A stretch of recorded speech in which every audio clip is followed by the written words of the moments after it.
Shalom Aleihim, saudara-saudara yang dikasihi Tuhan, dimanapun saudara berada. Kiranya damai sejahtera yang dari sorga melimpahi saudara-saudara. 2 Samuel 24 ayat yang pertama sampai dengan yang keempat. Bangkitlah, pula murka Tuhan terhadap orang Israel. Ia menghasut Daud melawan mereka. Firman-Nya, pergilah, hitunglah orang Israel dan orang Yehuda. Lalu berkatalah raja kepada Yoab dan para panglima tentara yang bersama-sama dengan dia, jelajahilah segenap suku Israel dari Dan sampai Berseba. Adakanlah pendaftaran di antara rakyat, supaya aku tahu jumlah mereka. Lalu berkatalah Yoab kepada raja, kiranya Tuhan Allahmu menambahi rakyat 100 kali lipat daripada yang ada sekarang, dan semoga mata Tuan Raja sendiri melihatnya. Tetapi mengapa tuanku Raja menghendaki hal ini? Namun titah raja itu terpaksa diikuti oleh Yoab dan oleh para panglima tentara. Maka pergilah Yoab dan panglima-panglima tentara itu atas perintah raja untuk mengadakan pendaftaran di antara bangsa Israel. Saudara, tema kita adalah perbuatan yang sangat bodoh. Apa artinya?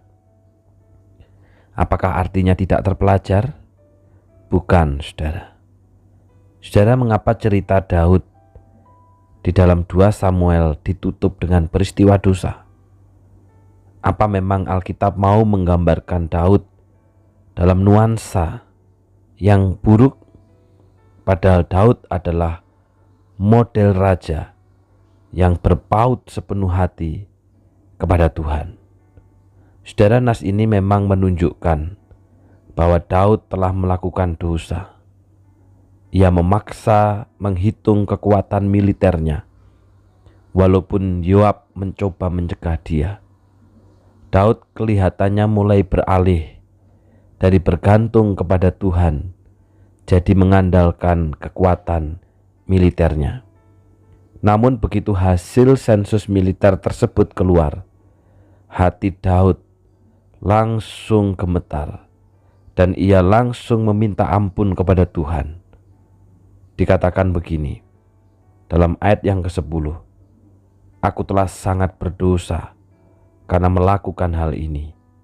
Maka sekarang Tuhan, jauhkanlah kiranya kesalahan hamba-Mu, sebab perbuatanku itu sangat bodoh.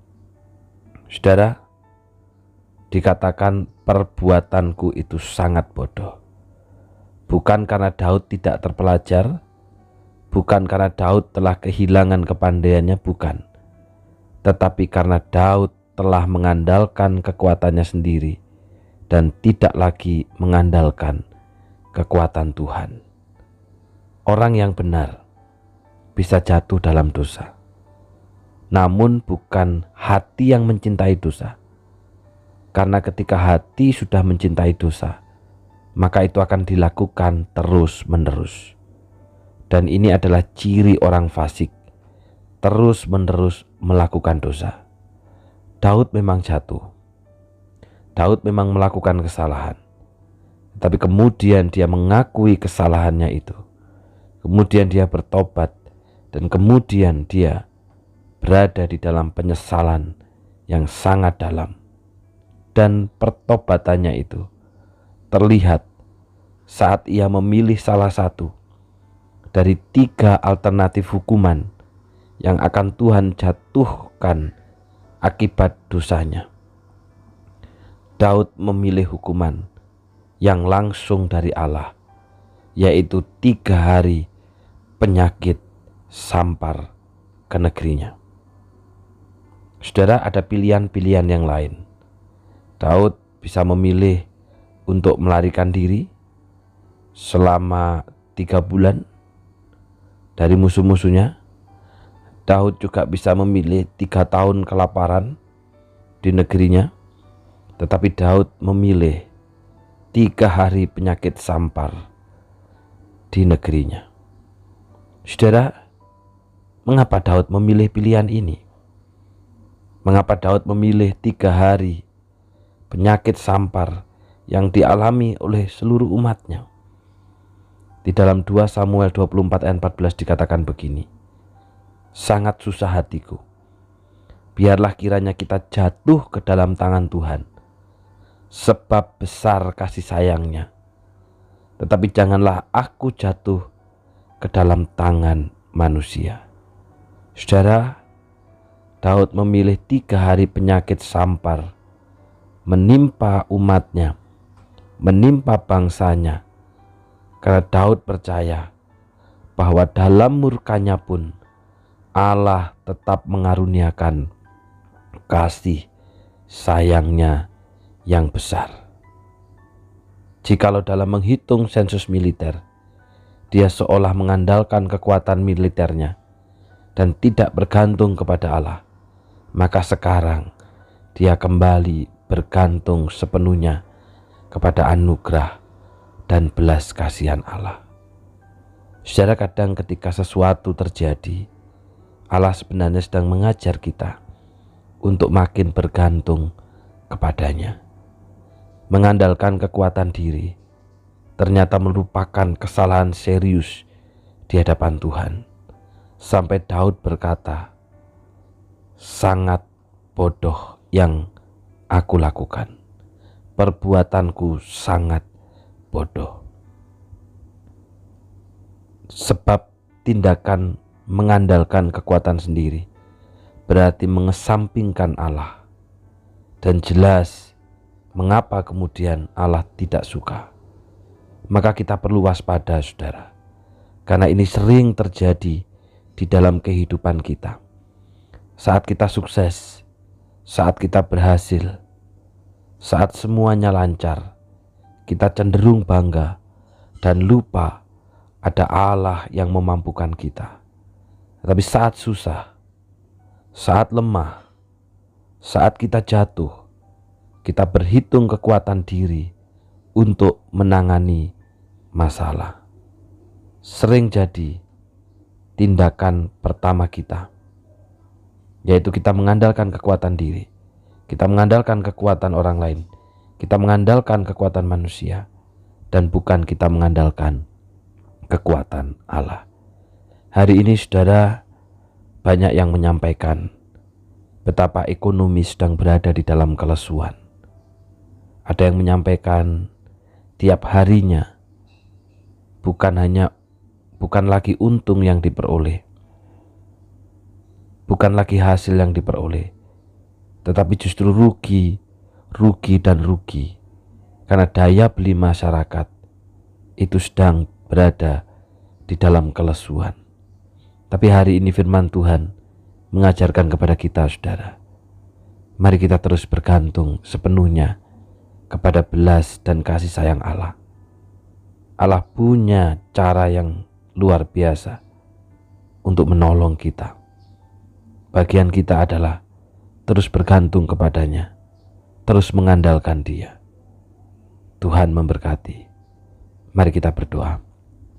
Bapa yang di surga, hari ini firman-Mu mengingatkan kepada kami. Daud pernah berkata bahwa perbuatannya sangat bodoh, bukan karena dia tidak terpelajar, tetapi pernah dalam satu titik Daud mengandalkan kekuatannya sendiri dan bukan mengandalkan kekuatan Tuhan. Dalam hidup kami, Tuhan, apalagi di tengah kelesuan ekonomi hari ini, tidak jarang kami pun juga mengandalkan kekuatan diri kami. Kami mengandalkan hitung-hitungan manusia, kami mengandalkan logika manusia.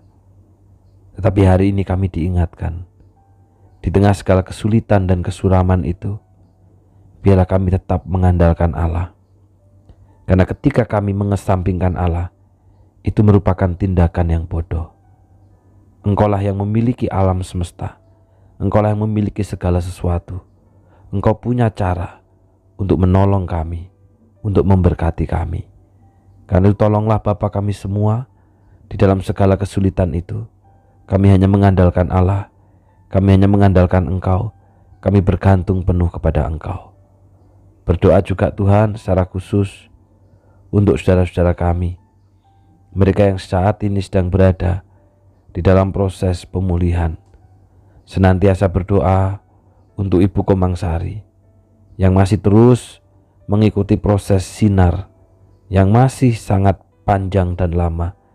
Berikan kekuatan di dalam hatinya, berikan keteguhan di dalam hatinya untuk berpaut terus kepada Tuhan. Demikian juga kiranya Tuhan tolong Bapak Katmin yang mendampingi. Tuhan berikan juga hati yang terus takut kepadamu, kesabaran yang luas untuk mendampingi istrinya. Ibu Lim Haipo juga di dalam proses pemulihan, Tuhan kiranya tolong.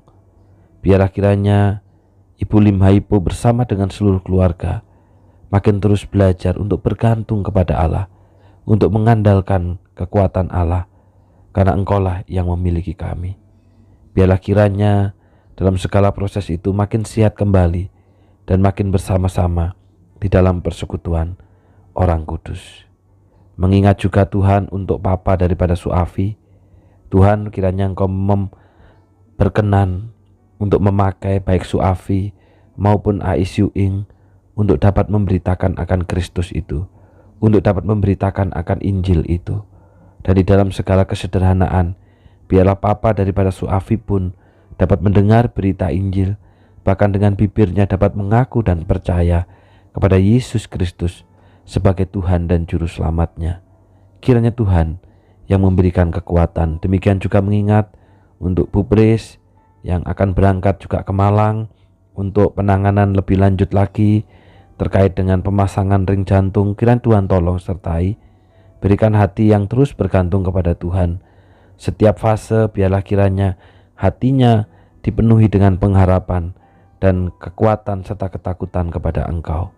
Terima kasih Bapa. Saudara-saudara kami yang lain juga yang tidak hamba-Mu sebutkan, tapi mereka dalam proses pemulihan, Tuhan kiranya menolong, menyertai, dan biarlah Allah yang bekerja.